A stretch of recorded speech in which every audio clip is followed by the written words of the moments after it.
c'est pas grave. On le savait, c'est la qualité qui compte exactement. On remercie les personnes la de qualité. Balagne. Merci France, merci la maman de France, parce que depuis le 13 juillet, c'était le 13, depuis le 13 juillet, vous venez à toutes les manifs de Balagne et on les applaudit bien fort. Parce que ça, il faut le faire.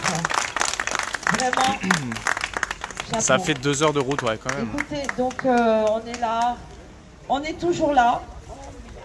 Voilà, on va la chanter bientôt, celle-là. Et donc, c'est vrai qu'on a changé encore d'endroit.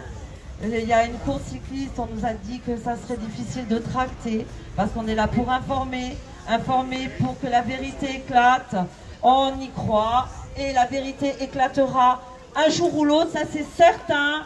Il ne faut rien lâcher, d'accord? Salut tout le monde, salut les gens. Donc on est là pour, je vais donner la parole, hein, parce que c'est sûr qu'au bout depuis tous ces mois, il s'est passé pas mal de choses qui nous ont révoltés. D'ailleurs, certains ont préparé des petits textes qu'ils vont vous lire. On a bien conscience que cette crise sanitaire déborde largement sur une crise politique qui est insupportable. Donc je vais passer la parole à Sophie qui a quelque chose à dire. Après Alain va certainement parler. Je vais me mettre pas loin de l'enceinte, comme ça vous entendez tout. Toutes les personnes qui ont envie d'intervenir, parce qu'on est une agora, que c'est la parole citoyenne qui se libère. Donc prenez la parole s'il vous plaît. Il suffit de se lancer, hein. Vous savez, moi il y a 2 mois je parlais pas dans un micro et je prenais jamais la parole en public. Donc comme quoi, maintenant on m'arrête plus, non quand même. Hein. Voilà, donc je vous remercie d'être là et je vous passe Sophie. Merci à vous. Hein. Bonsoir tout le monde, j'ai juste préparé un petit récapitulatif du vote qui a eu lieu donc le 19 et le 20 octobre. Anita, tu peux monter un peu le son s'il te plaît? Parce que j'ai galéré avec le son. Ouais, ou tu parles plus fort peut-être? Donc le vote qui a eu lieu le 19 et le 20 octobre. Donc j'espère que je ne me trompe pas parce que je débute en politique, hein. J'y comprends rien, donc n'hésitez pas si vous avez remarqué autre chose, c'est un peu compliqué là. Les histoires d'assemblée et tout, pour moi c'est voilà. Donc si j'ai bien compris, salut Assia, merci pour ton soutien. Sur les 577 députés, il y a eu un premier vote le 19, la loi des finances pour 2022. Ne me demandez pas ce que c'est, j'en ai aucune idée. En tout cas, il y avait 559 députés sur 577. Seulement 18 absents. Donc 4 députés corses. Je le mange après. Donc 4 députés corses. Donc 4 députés corses étaient là. Donc je les cite, Castellani, Colombani, Acquaviva et Ferrara. Ensuite, juste après, il y a eu la motion de rejet contre le vote, contre la loi de vigilance sanitaire qui a été proposée par les Républicains, je crois. Donc c'était une motion de rejet pour rejeter directement le vote de la vigilance sanitaire, si j'ai bien compris. Hein. Donc là, ça a baissé. Il n'y avait plus que 254 députés sur les 559 qui étaient présents 5 minutes avant. Voilà. Donc, sur ces 254 députés, nous avions quand même 3 Corses sur 4. C'est après, c'est descendu à 178. C'est après, c'est pour le dernier vote celui-là. Ah, c'est après, c'est après. Le dernier vote, ils étaient 178. D'abord, il y a eu la motion de rejet. D'abord la motion de rejet proposée par les Républicains. Si j'ai bien compris, si cette motion de rejet était validée, il n'y avait même pas le vote contre la vigilance. Jackie, c'est ça? Ah voilà, merci. Donc là, sur cette motion de rejet, on avait encore... on n'avait plus que 2 députés corses. Ferrara et Colombani. Castellani et Acquaviva, Sparide. Ensuite... Pas longtemps après, la loi de vigilance, toujours le même jour, toujours le 19, hein, la loi de vigilance pour la prolongation de la vigilance sanitaire. Là, nous avions plus que 178 députés. Voilà, ils étaient au resto, les autres. Hein, c'était l'heure de manger en même temps. Donc là, nous avions un député corse qui est revenu. Donc là, nous avions toujours Ferrara et Colombani, Acquaviva est revenu. Ce que j'ai pas dit quand même pour la motion de rejet, c'est qu'ils ont voté pour. Hein, ils ont bien voté quand même, Ferrara et Colombani. Donc il faut le dire quand même. Voilà. Donc on peut les applaudir. Pour la loi de vigilance, quand même. Ferrara, Acquaviva et Colombani ont voté contre le prolongement, donc ils ont bien voté aussi, donc nous les remercions. Et pour la loi contre le pass sanitaire le lendemain, alors là on est descendu à 150 députés et plus de Corses, voilà. Ils ont pris l'avion sûrement, ou ils étaient à Disney, je sais pas, voilà. Donc là, on a perdu pour une voix en fait, 74 voix pour la prolongation de la loi du pass sanitaire et 73 voix contre, voilà. Donc là, plus aucun Corse, voilà. Donc on peut noter aussi l'absence de Mélenchon, qui était là pour la loi des finances 2022, mais pas là pour la motion de rejet, pas là pour la vigilance, pas là pour le pass. Marine Le Pen aussi, il me semble, non? Alors Marine Le Pen, je sais plus, j'ai pas. Il me semble qu'elle était absente. Je crois qu'elle était à la loi pour le pass, mais qu'elle n'était pas pour la prolongation de la vigilance, mais je suis pas sûre. Okay. J'ai pas noté. Voilà, il n'y avait pas Ruffin non plus le lendemain pour le pass. Michel. Ça c'est incompréhensible. Hein.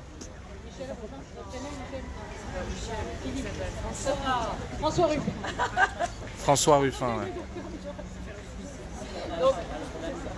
Donc François Ruffin, il n'était pas là non plus donc, pour la loi contre le pass et voilà. Et donc voilà, bravo ces députés qui sont payés des milliers d'euros par mois. Il n'était pas là pour la loi qui reconduit le pass jusqu'à juillet, c'est ça? Tu veux dire, okay. Il n'était pas là pour la loi qui reconduit le pass. Et les députés corses n'y étaient pas non plus?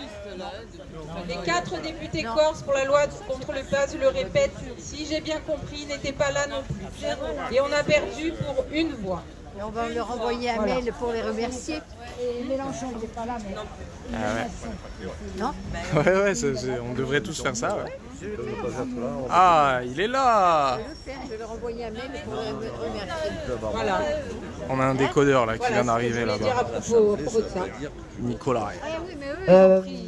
Sachant que, petite réflexion personnelle, qui n'engage que moi, cette loi qui prolonge l'urgence sanitaire jusqu'en juillet 2022, est-ce que vous pressentez bien ce qui va se passer au mois de mai? C'est-à-dire qu'ils vont nous pondre le vote électronique avec un reconfinement et ça va être une captation des votes pour moi. Hein. C'est une crise démocratique majeure qu'on vit actuellement, majeure. C'est plus du tout une crise sanitaire, hein, d'accord? Donc il faut que les gens soient conscients que là, si le vote électronique passe, on est mort. C'est tout, c'est ce que je pense, hein. Honnêtement. Il faut empêcher cette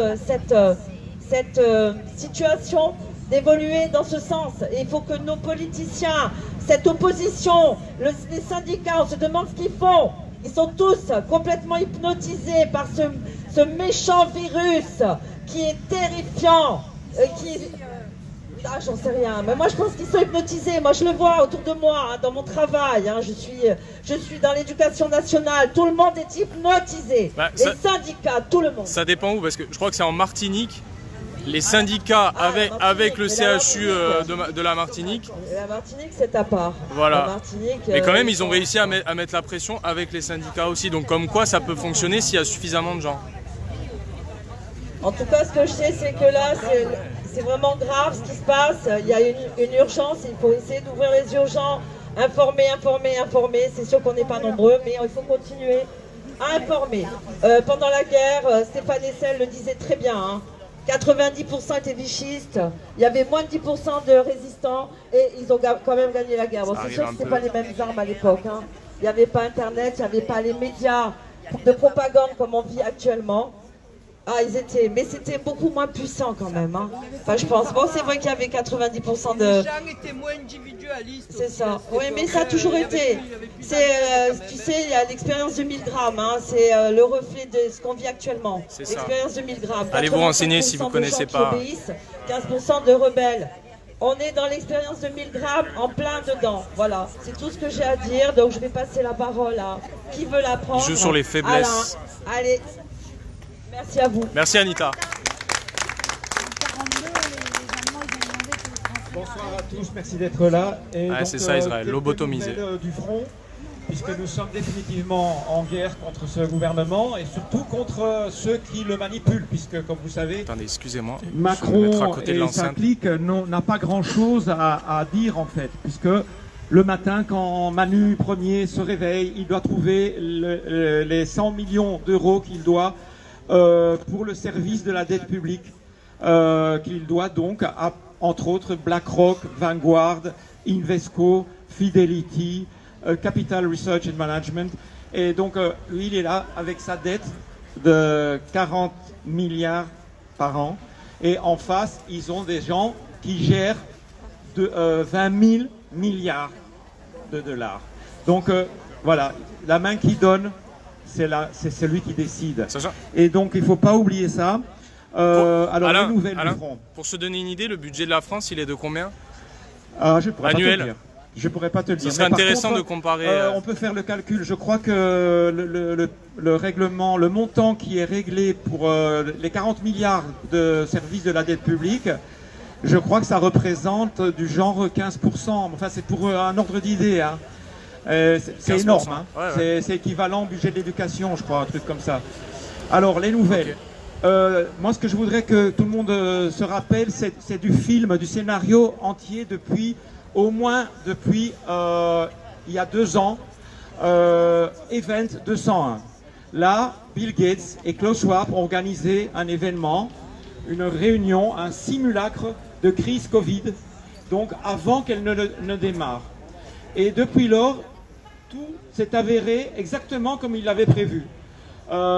L'expérience vaccinale, ils en parlaient déjà, et ils disaient que 65% des gens, textuellement, 65% des gens sondés avant la crise, donc, étaient d'accord de se faire piquer avec une substance expérimentale. Depuis lors, ils ont tout réussi, absolument tout. Leur projet était donc de nous piquer, et ils en sont, par exemple, j'ai vu dans les Pyrénées-Atlantiques, où est décédé ce petit gamin Matisse, j'ai oublié son nom de famille, il est mort à 13 ans en jouant au rugby. On ne sait pas encore s'il est décédé de la piqûre, mais sachez que dans son département où il vivait, 88% des gamins de son âge ont été piqués, donc la probabilité est très élevée. Par contre, pour Mélanie Massy, 16 ans, pour Anthony Rio, 24 ans, pour Maxime Beltra, 22 ans, pour Sophie Biranam, j'ai oublié son nom de famille exactement, Sophia, 17 ans. Là, par contre, le lien entre la piquouse et leur décès de ces jeunes personnes est beaucoup plus évident, même s'il n'est pas encore démontré. Et c'est là que je veux venir. Salut Nat, merci d'être là. À l'affirmation au parjure commis par un homme très important dans ce gouvernement, même si c'est un gouvernement fantoche, on le sait bien, c'est pas lui qui décide, mais quand même, Olivier Véran, comme Jean Castex, a commis un parjure. Jean Castex, il l'a fait le 17 novembre en répondant à Martine Vonner, en lui disant qu'il ne connaissait aucun traitement précoce. Le monde entier connaît les traitements précoces, mais Jean Castex ne les connaît pas, ces traitements précoces. Et il l'a juré, il a parjuré. Et Olivier Véran a fait la même chose cette semaine, en disant qu'il ignorait, qu'il affirmait au contraire, que la NSM n'avait relevé aucun décès dû au vaccin, avéré, imputable au vaccin. Donc ce monsieur ment clairement, parce qu'on sait très bien qu'Anthony Rio, Maxime Beltra et d'autres personnes sont décédés. Donc il devrait s'en prendre déjà à la NSM, qui se permet de ne pas actualiser ces données dans les rapports de suivi, qu'ils font toutes les 2 fois par mois, je crois. Donc on en était déjà il y a 15 jours à 407 blessés graves parmi les adolescents. C'est toujours à 407 graves. On pique, mais c'est stable pour l'instant, miraculeusement, pas le moindre blessé.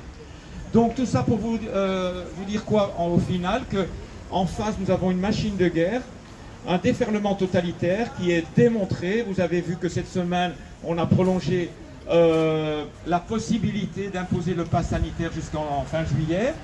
On a aussi offert la possibilité aux directeurs de centres scolaires de ficher les gamins en fonction de leur statut vaccinal. Donc il n'y a plus du tout de... comment on appelle ça? Excusez-moi. Secret médical. Secret médical, ça a volé, mais il y a tout qui vole en fait. Comme a dit Virginie de Arrojo-Requia il y a déjà 7 ou 8 mois, il n'y a plus d'état de droit dans ce pays.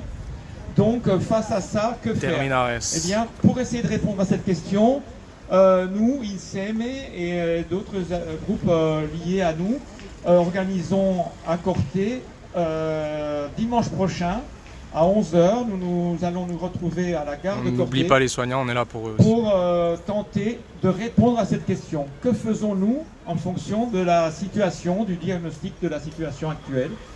Et donc nous allons proposer 3 axes. Si jamais vous êtes intéressé à cette question-là, que vous voulez apporter sur nos pages Facebook INSEME, Intercollectif INSEME et Louis Fouché, Soutien Corse Louis Fouché, pardon. N'hésitez pas à apporter vos idées d'action. Nous proposons 3 lignes d'action. La première étant celle que nous avons suivie depuis 2 ans, c'est-à-dire informer, réinformer, révéler les scandales, dénoncer, faire des pétitions, demander à nos élus qui évidemment ont... Oui, moi je n'ai pas applaudi, vous aurez observé. Nos élus, Ferrara, Colombani, Acquaviva et... j'ai oublié le nom du 4e, Castellani. Ils ont voté. Ah, ils ont fait un gros effort. Hein. Mais par contre, quand ils reviennent sur l'île, ils oublient les combats de Max Simeoni, d'Edmond Simeoni, enfin voilà, tous ces combats pour la liberté. C'est ça. Ils les oublient. Et alors là, vous ne les entendez plus. Ils vont pas chez FR3 Via Stella, ils vont pas voir Corse Matin pour leur dire silence total. non, nous on est contre le pass de la honte. Ah ben non. Nous on est contre le projet vaccinal à tout craint avec une pression immonde sur les gamins qui ne peuvent plus aller faire leur sport s'ils n'ont pas le pass qu'on appelle encore sanitaire, alors que comme en Estonie, il nous vient le pass vaccinal qui a été voté en Estonie donc ces jours-ci. Bon, sachez aussi que maintenant vous ne pouvez plus aller ni à La Réunion, ni en Nouvelle-Calédonie, ni aux États-Unis si vous n'êtes pas vacciné. Hein, ça c'est la liberté dans le monde occidental démocratique. Donc voilà, la première ligne d'action, chute de l'Occident. Sincèrement, je n'y crois pas beaucoup. En 2 ans, les résultats sont très moyens. La deuxième ligne d'action, c'est celle que nous considérons, que nous appelons un peu la ligne italienne, c'est-à-dire des gens qui se soulèvent et qui tentent quelque chose pour faire comprendre à Mario Draghi, l'homme de Goldman Sachs. Hein, il faut se souvenir que cet homme a travaillé très longtemps pour Goldman Sachs avant de diriger l'Italie. Goldman Sachs qui est évidemment très très lié à l'industrie pharmaceutique. Donc les Italiens bougent, les Martiniquais bougent, les... Guyanais aussi. Pardon ? Les Guyanais aussi. Les Guyanais, enfin ça bouge un peu partout. Les Anglais ont demandé l'arrêt de Bill Gates. Non, Réunionnais, pardon. Voilà. Réunionnais. Donc ça c'est la deuxième ligne d'action et nous cherchons des propositions d'action parce que c'est assez limité, parce que nous sommes non violents, nous ne voulons pas de violence, nous ne voulons pas... Voilà, nous ne sommes pas comme eux et nous voulons simplement faire respecter l'état de droit et surtout protéger nos enfants. Et là-dessus, j'insiste, n'oubliez pas qu'aux États-Unis, le 26, c'est-à-dire cette semaine, le 26 octobre, la FDA va probablement approuver le vaccin Pfizer pour les gamins dès 5 ans. Ce qui constitue un véritable crime, un viol des gamins. Ils n'ont pas besoin de se faire injecter le code génétique de l'ARN de la protéine Spike. C'est un crime. Et évidemment que dès que la FDA aura approuvé, Pfizer va proposer la même validation par l'Agence européenne des médicaments, qui ne tardera pas à proposer ça pour les enfants. Et vous aurez entendu Gilbert Deray, le professeur de néphrologie, qui a dit non seulement qu'il fallait emmener nos anciens qui refusaient de se faire piquer en camion, il fallait aller les chercher. Ça, c'est un médecin français qui a pignon sur rue, qui passe sur toutes les chaînes de télé du pays, pour dire qu'il faut aller chercher nos anciens qui refusent de servir de cobayes. Il faut aller les chercher en camion. Ça vous rappelle rien? Ah ouais, si quelque chose, ouais. Ça rappelle quelque chose quand même, hein. Il n'y a pas que les juifs ashkénazes qui se rappellent d'une certaine époque à Varsovie. Et donc ce monsieur a aussi dit qu'il fallait, évidemment, bien sûr, qu'il faut piquer les enfants dès 5 ans. Donc c'est grand comme une maison, ça nous vient dessus, et si nous ne réagissons pas, eh bien, comme les gendarmes qui ont été obligés de se faire piquer, comme la pauvre, j'ai oublié son nom d'ailleurs, c'est Andrea, 21 ans, qui est décédée suite à la vaccination, j'ai oublié son nom. Ah oui, oui, j'ai vu. Elle est sur notre page Facebook. J'ai vu ça, ouais, j'ai vu passer ça. 21 ans. Hein, j'espère que nos amis gendarmes... Sportive, en parfaite santé. Voilà. Eh bien, face à ça, nous proposons des actions fermes pour nous faire entendre et pour faire respecter l'état de droit et notre droit à choisir comment nous voulons gérer notre santé. Et la troisième ligne de conduite, la ligne d'action que nous proposons, c'est une ligne qui fera que des gens comme Natacha, qui travaille avec Richard Boutry, ne seront plus agressés physiquement, que Denis Agré ne doit plus être interpellé régulièrement et mis en garde à vue, que le professeur Fourtillan ne soit plus interné en hôpital psychiatrique, tout comme l'a été le professeur suisse Thomas Beider, je crois. Ah oui. Tout comme le fameux docteur extraordinaire Sam White en Angleterre, qui a été taxé et traité comme un malade mental, alors que c'est un type extraordinaire. En Allemagne aussi, on avait eu un qui s'était fait arrêter directement chez lui pendant un live. Et donc face à ça, et pour vrai... Montagnier aussi. Ah non, mais Montagnier, il n'a pas été en homme. Bon, il n'est pas encore en prison. Bon. Il est traité comme fou, mais bon. Eh ben oui, alors qu'il a un prix Nobel. C'est vrai. C'est vrai. Alors donc face à ça, c'est la troisième ligne d'action que nous avons proposée. C'est une ligne de défense en fait. Voir comment nous nous organisons pour protéger nos amis, nos Louis Fouché, nos Laurent Montesino, nos Alexandra Orion-Code, nos Virginie de Arrojo-Recchia, toutes ces personnes qui sont surveillées par drone, par le téléphone, etc. et qui sont régulièrement traitées de tous les noms. Voilà, donc je vous propose de venir à Corté dimanche prochain, si vous avez le temps, la possibilité. Et sinon, eh ben, suivez-nous donc sur nos pages Facebook. Enfin, demain, quoi, c'est ça? Non, non, c'est... dimanche de la semaine d'après, ok. 31. Ça marche. Voilà, merci. Merci Alain. Au suivant. Merci.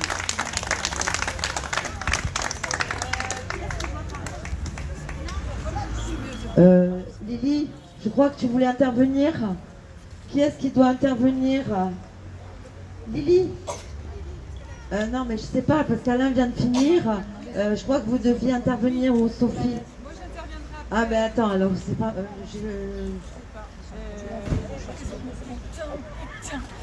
Alors, je vous explique en 2 mots, parce qu'en fait, elles ont beaucoup... Insemescol a beaucoup travaillé pendant 1 mois pour écrire une lettre aux députés.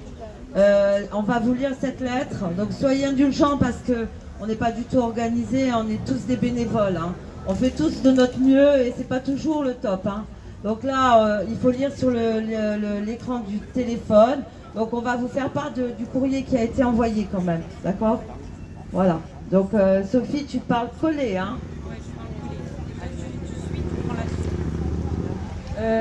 J'espère d'ailleurs que vous l'avez lu, que vous l'avez reçu, que vous l'avez vu sur les réseaux sociaux. Elle a été envoyée à tous nos élus. Il n'y a eu aucune réponse apparemment. Je ne sais pas si quelqu'un l'a envoyé. Si quelqu'un l'a envoyé et a reçu une réponse, j'aimerais bien le savoir. Donc, voilà, quand tu dis tous nos élus, c'est quoi? C'est les maires, juste les députés? C'est les 2 sénateurs qui ont... Il faut quand même remercier nos 2 sénateurs, je les avais oubliés ceux-là parce que je ne savais pas qu'il y avait des sénateurs en fait, Corse, qui ont voté contre la vaccination obligatoire au Sénat avant l'Assemblée quand même. Alors, on les avait oubliés, donc ils s'appellent Parigi et Panucci. Eux, ils ont voté tous les 2 contre la vaccination obligatoire quand même le 13 octobre. Il faut quand même... souligner l'effort. Hein. Alors, donc voilà cette lettre qui a été envoyée donc, aux 2 sénateurs, aux 4 députés et aux 63 élus de l'Assemblée de Corse et à Gilles Simeoni, président de l'exécutif, et à la présidente de l'Assemblée de Corse. Alors, pourquoi avez-vous accepté de masquer nos enfants dès 6 ans alors qu'il est noté sur la boîte « Ne protège pas des virus » ? Pourquoi avez-vous accepté qu'une dame de 80 ans qui se repose 5 minutes sur un banc paie 135 € d'amende? Pourquoi parler de pandémie pour une maladie qui tue moins de 0,1% de nos concitoyens? Pourquoi avez-vous accepté qu'on cloue au pilori des médecins parmi les plus grands de notre pays alors qu'ils se battent pour nous et n'ont rien à gagner et ont même souvent perdu leur Salut poste? Marie-Antoinette. Pourquoi avez-vous accepté l'interdiction de tous les traitements précoces malgré leur succès? Je vais essayer de descendre d'ailleurs, à ce peut-être samedi prochain, parce que je ne suis pas encore descendu. Les scientifiques internationaux viennent d'accuser les responsables de la crise Covid de crimes contre l'humanité, le 25 septembre 2021. Pourquoi avez-vous laissé pénétrer des équipes mobiles de vaccination à l'intérieur des établissements scolaires? Pourquoi avez-vous accepté qu'on enlève l'autorité parentale aux parents d'adolescents de 16 à 18 ans?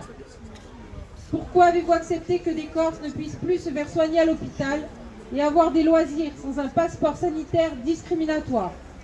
Vous savez que ce pass est destiné à forcer un consentement qui doit être libre et éclairé.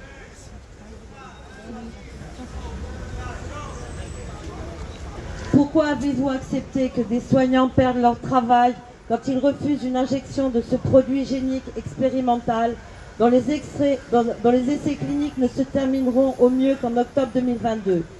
Quelle est la légitimité de ce pass sanitaire alors que de nombreuses études démontrent que les vaccinés peuvent attraper et transmettre le virus, ainsi que l'explique l'infectiologue Virginie Masseret et d'autres experts? Les données officielles concernant les effets indésirables des vaccins sont effarantes.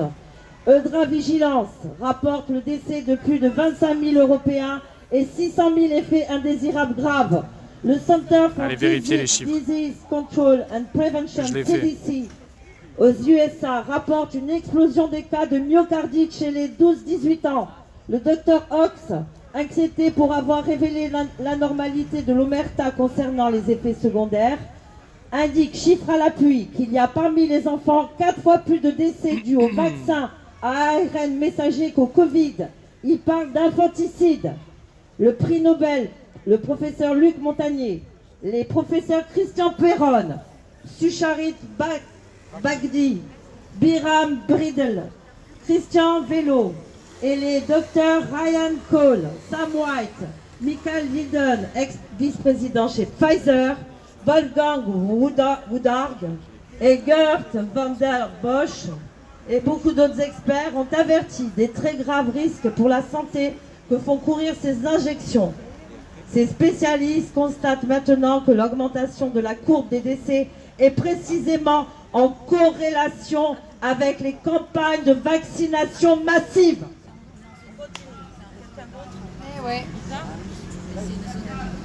Je continue là. Allez, je continue. Malheureusement, ils sont censurés par la plupart des médias et par les réseaux sociaux grand public. De nombreux liens avec des vidéos et articles relayant les discours de ces médecins sont disponibles à la fin de cette lettre. Il est extrêmement urgent que vous les écoutiez. Selon l'ANSM, 407 enfants en France sont dans un état grave ou décédés des suites du vaccin, alors que le Covid est à 99,99 bénin chez les jeunes. Savez-vous que l'imposition du port du masque, jamais justifiée scientifiquement, pour empêcher la transmission chez les enfants, contribue gravement à dégrader leur état psychique, que les admissions à l'hôpital Necker ont été multipliées par 6 et que des enfants d'à peine 6 ans ont tenté de mettre fin à leur jour. Incroyable. Même la reine d'Angleterre, elle ne le met plus le masque.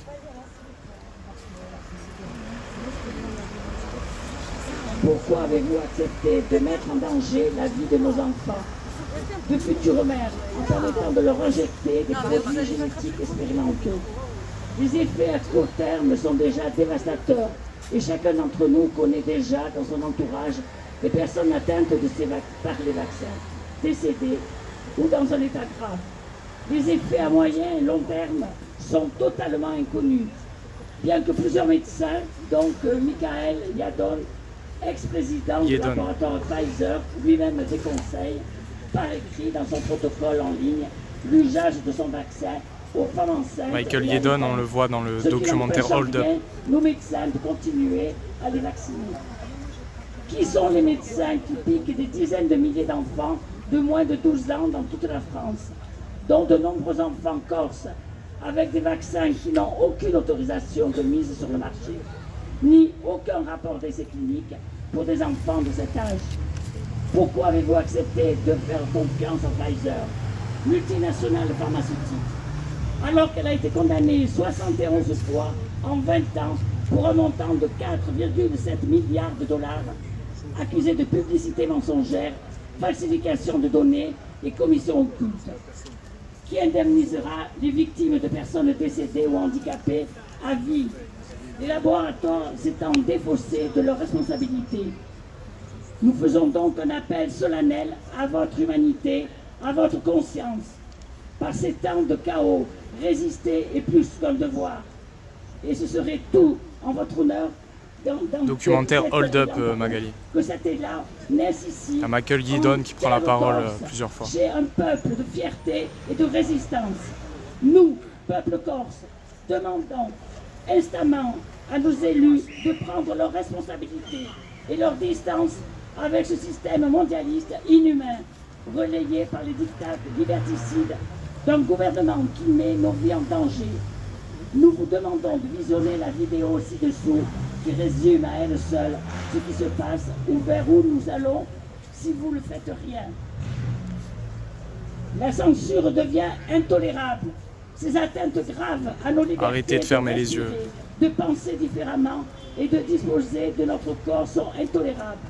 Les risques que l'État français fait prendre à nos enfants sont intolérables. Comment pouvez-vous les accepter? Combien de morts faudra-t-il pour que vous arrêtiez l'hécatombe? Déjà, vous avez accepté l'inacceptable, mais il est toujours temps d'ouvrir les yeux.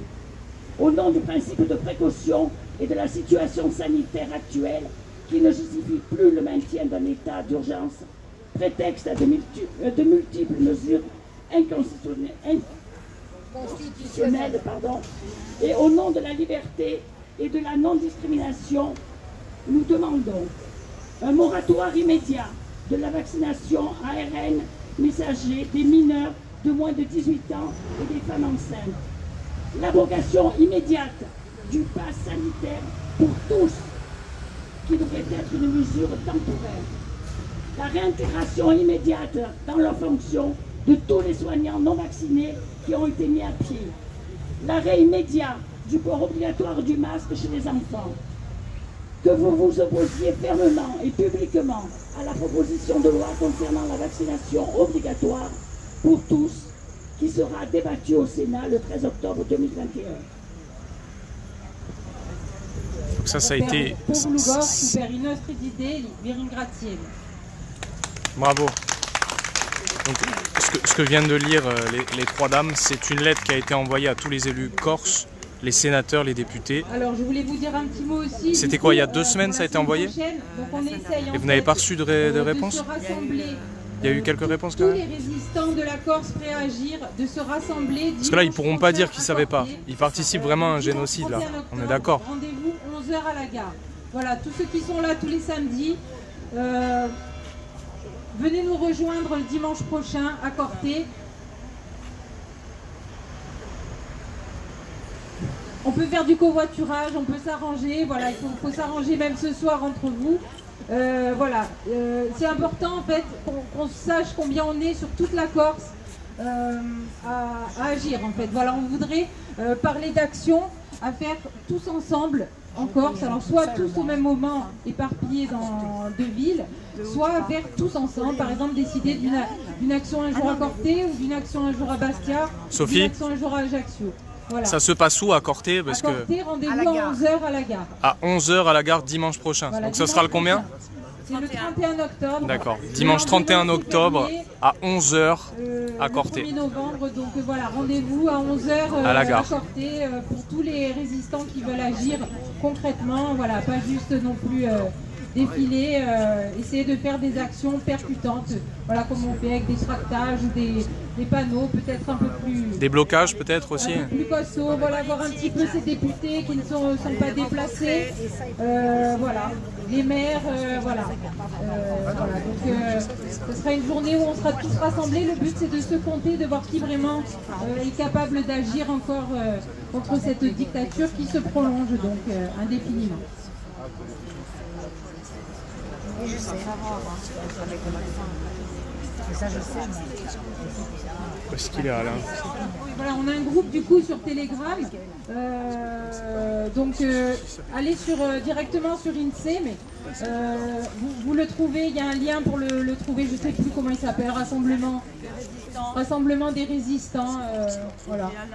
Donc du coup voilà, il y a les liens sur Telegram, il y a les liens sur Facebook, sur nos groupes INSEE, mais soutien Corse Louis Fouché. Voilà, si après vous ne les trouvez pas, vous venez nous demander. Et, voilà, en tout cas rendez-vous 11h dimanche 31 à Corté. Mais voilà, justement à ce sujet, juste pour un petit sondage comme ça, il est où Alain? Je n'arrive pas à le voir, j'aimerais bien lui poser résistance. 2-3 questions. Qui est au courant? Voilà. Oui. Qui est au courant? Donc voilà, ça fait quand même peu de monde. Alors je ne sais pas si vous avez... Qui n'a pas Telegram là?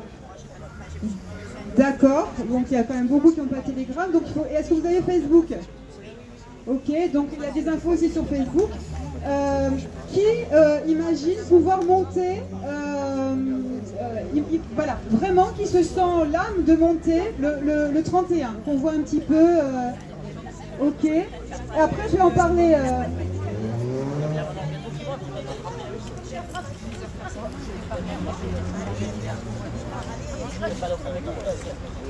Viens parler là, je t'entends pas.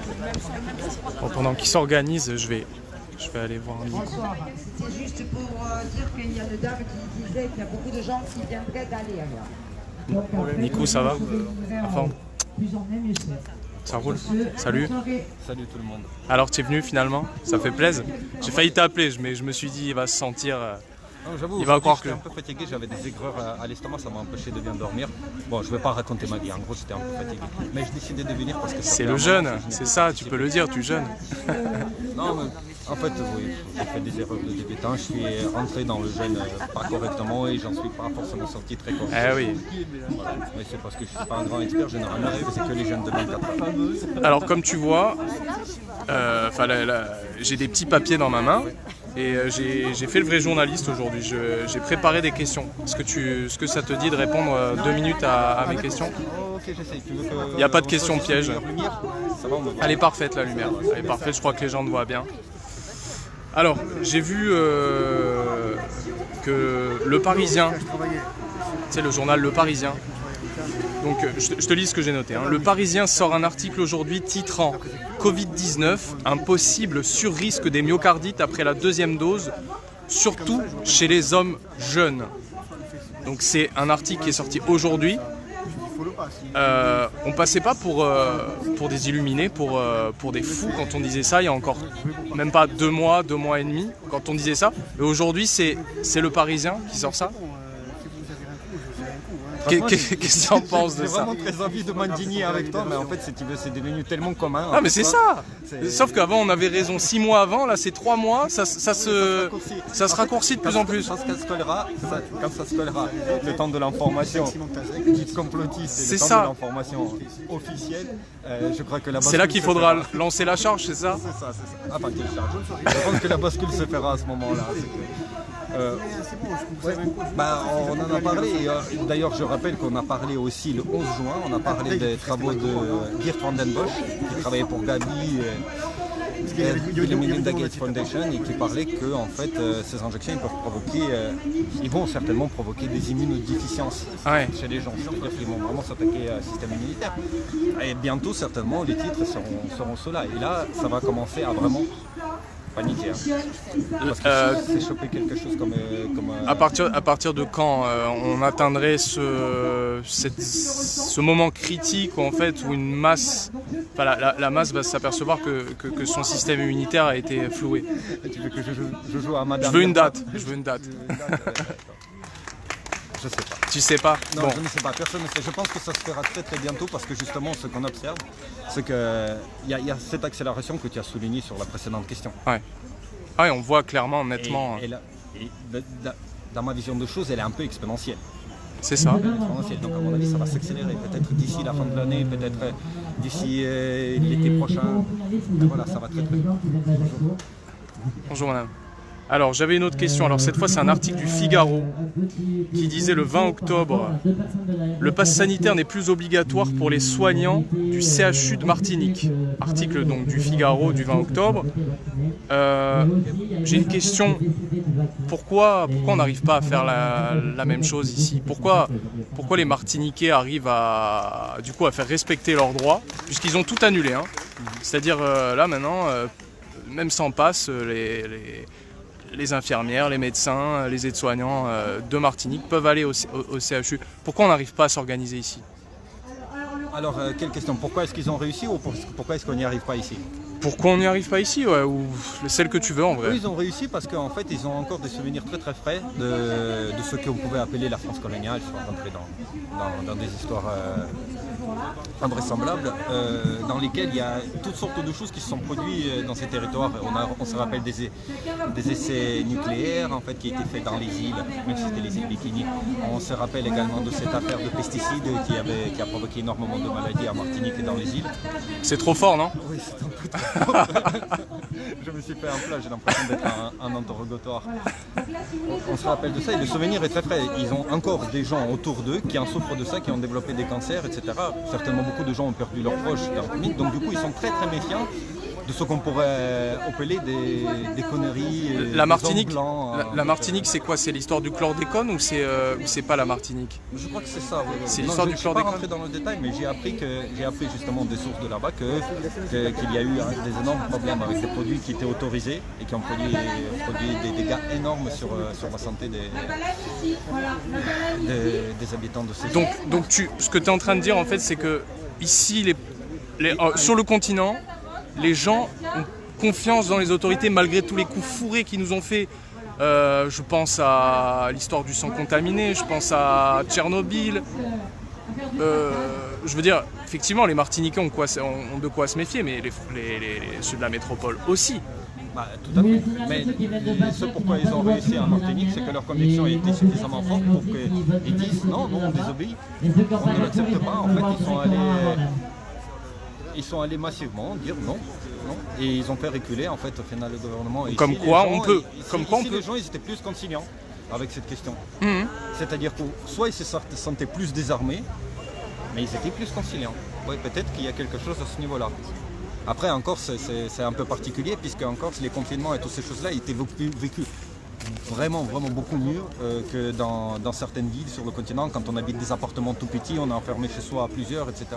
Et ici, franchement... C'est ça, ici on n'a pas trop de grandes tours, on vit pas trop les uns sur les autres. Il y a des gens, quand on a annoncé le confinement et comme quoi beaucoup de lieux de travail vont être fermés, les gens ils sont partis dans les petits villages. Exactement. Et là-bas, la vie n'a pas profondément changé. En fait. Quasiment tous les gens qui avaient la maison de campagne pendant le confinement, en fait, ils ont profité de partir à la maison de campagne et ils n'ont pas senti vraiment ce confinement. Ils n'étaient pas forcément touchés dans leur chair en fait, par les confinements en fait, d'une manière dure. Ils n'ont pas essayé de chercher les réponses en fait, les réponses à ce pourquoi est-ce qu'on maltraite les gens à ce point-là. Et ceux qui sont allés les chercher, aujourd'hui ils se rassemblent comme ce soir et les gens ils discutent et ils disent comment on fait alors qu'on a un gouvernement a priori hostile en face de nous.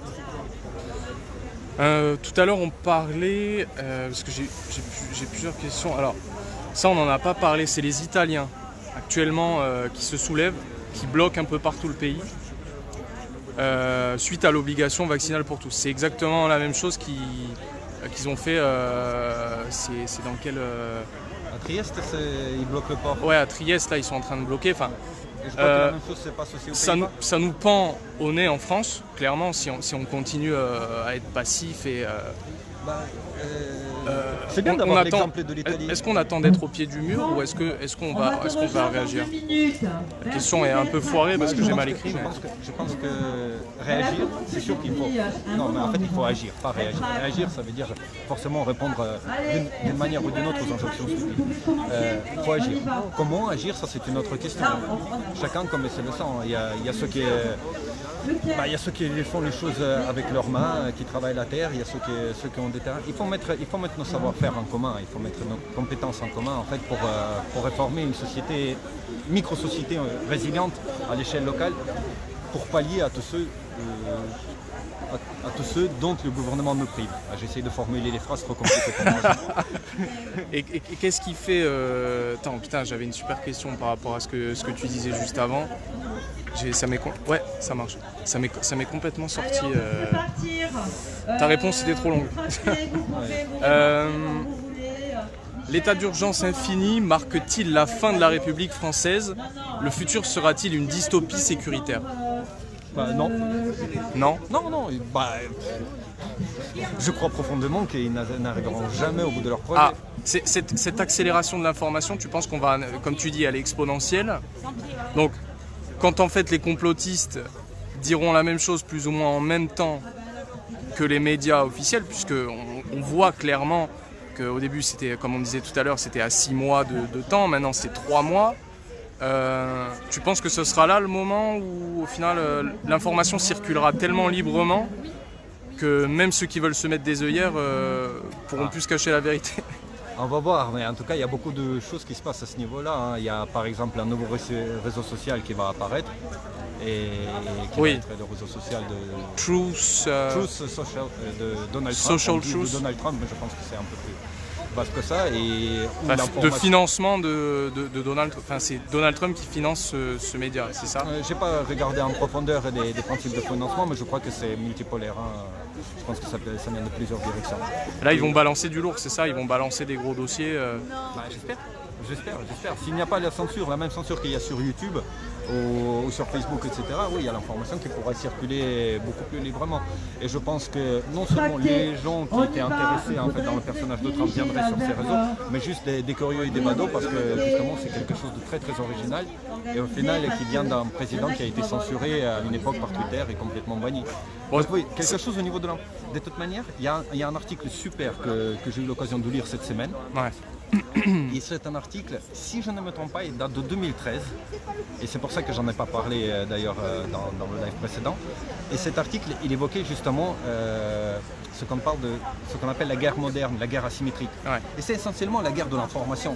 C'est-à-dire que il s'agit de manipuler les populations par l'information d'une façon ou d'une autre pour obtenir un tel ou tel résultat politique. Et que ça ne s'est jamais arrêté. Ce que les guerres ouvertes, en fait, ils peuvent avoir lieu, mais il faudrait une provocation incroyable à ce niveau-là. Aujourd'hui, la guerre ne se fait pas comme ça. Et ça fait partie du tout. Qui c'est qui va gagner la guerre de l'information? Est-ce que c'est nous? Ou est-ce que c'est les mainstream médias? On voit qu'en fait, c'est un peu unilatéral. Pour l'instant, ils ont gagné quand même pas mal de batailles, il faut l'avouer.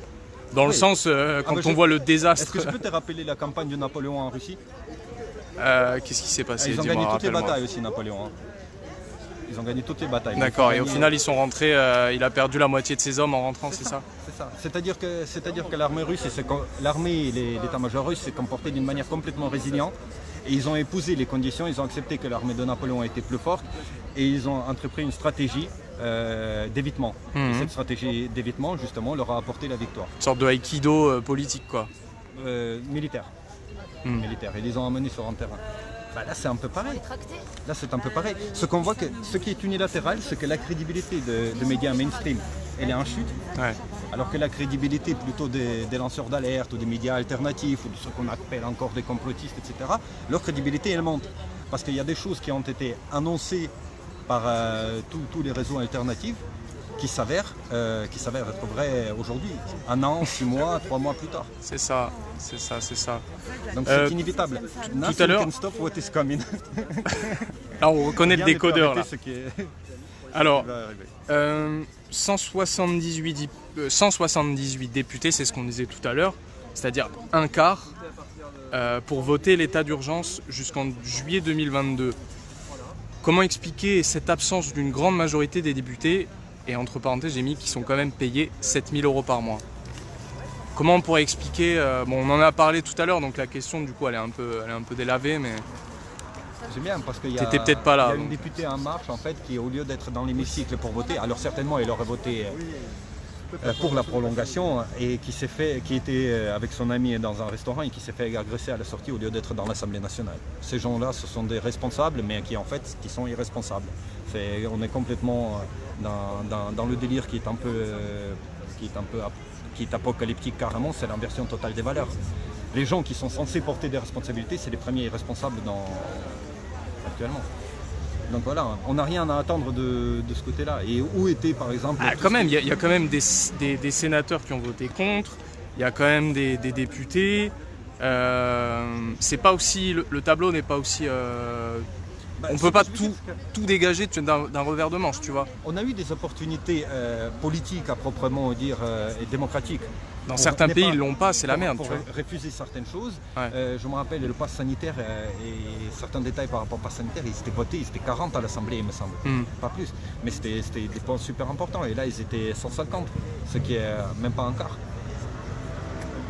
C'est improbable. On dirait que peu importe le nombre de personnes qui votent à l'Assemblée, bah, le résultat est toujours le même. Je sais pas. Hein. Ouais, tu as écouté un peu le tonton Poutine parler. Je suppose que, puisque toi tu es un peu spécialisé chez les décodeurs sur tous les dossiers russes, je suppose que tu C'est pas que je suis spécialisé, c'est juste t'as fait ton taf ou pas? Je dois me faire une opinion en ce qui concerne la Russie. Est-ce qu'il s'est exprimé au sujet du pass sanitaire Oui. Bah, il s'est exprimé, il a quand même réappuyé le fait que l'obligation vaccinale ne devrait pas avoir lieu, mais je ne comprends pas trop comment se passe la politique sanitaire en Russie. Elle se passe là à Saint-Pétersbourg, ils vont essayer d'introduire le pass sanitaire, le QR code, alors qu'ailleurs ça ne se fait pas. Je crois qu'il y a des luttes internes également qui se passent au sein de la Russie. Ouais.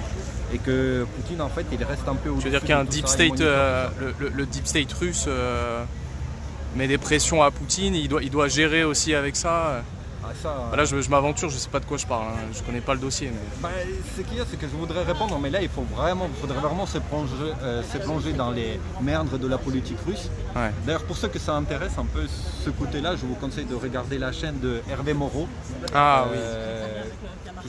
Géopolitics, non, il y a Stratpol. Stratpol, très bien sur l'actualité russe. Stratpol trouvable sur YouTube ou il a été... Sur YouTube, et effectivement il a pris en compte, on va dire, les choses qu'il ne faut pas évoquer, donc du coup il évite de les évoquer.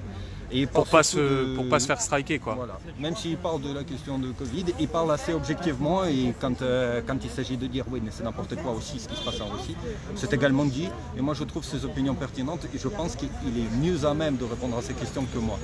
Parce que là au niveau de la politique interne russe, je suis un peu perdu. Déjà on a fort à faire avec nos locaux et la politique nationale. C'est un peu complexe.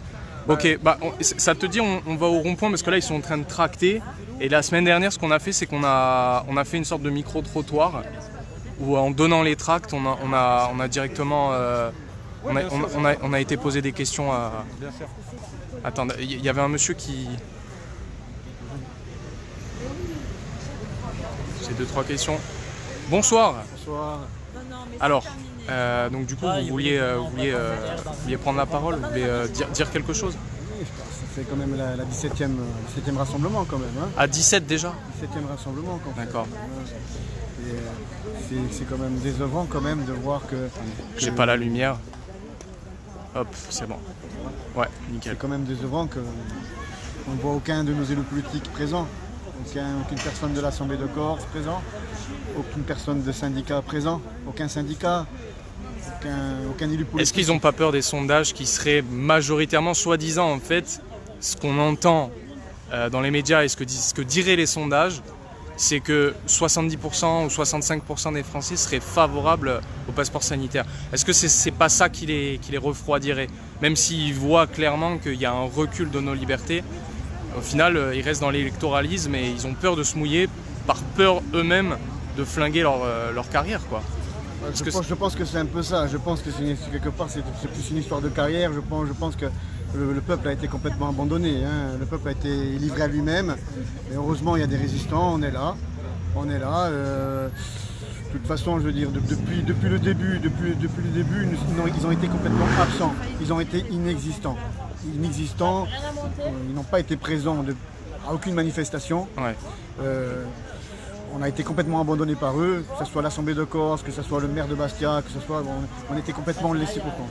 On est laissés pour compte. Aucune combativité contre le système de Macron. Moi je pensais que, je veux dire, on a quand même une Assemblée de Corse qui est censée être une entité autonome vis-à-vis de l'État français quand même. C'est le désert, on les entend pas, on les entend pas s'exprimer sur... On les entend pas. Le seul groupe présent jusqu'à présent dans les manifestations, c'était le groupe Forza-Nova. Ouais.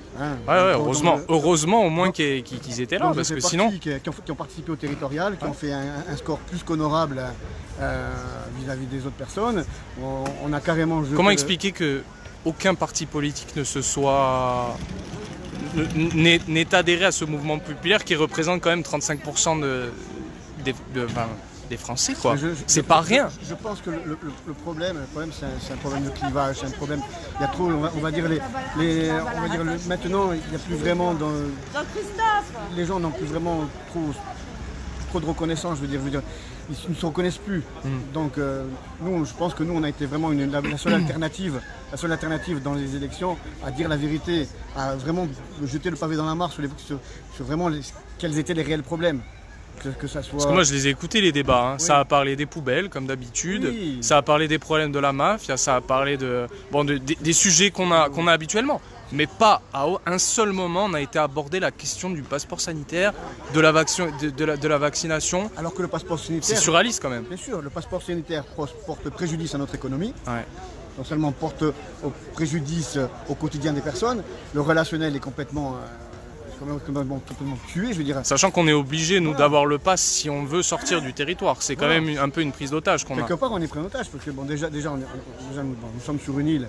Et on sait très bien que moi j'ai pas d'avion privé ni de bateau privé, donc nous sommes obligés d'utiliser des transports. C'est ça. Malheureusement on est obligé de passer par le pass sanitaire, donc on est prisonnier chez nous.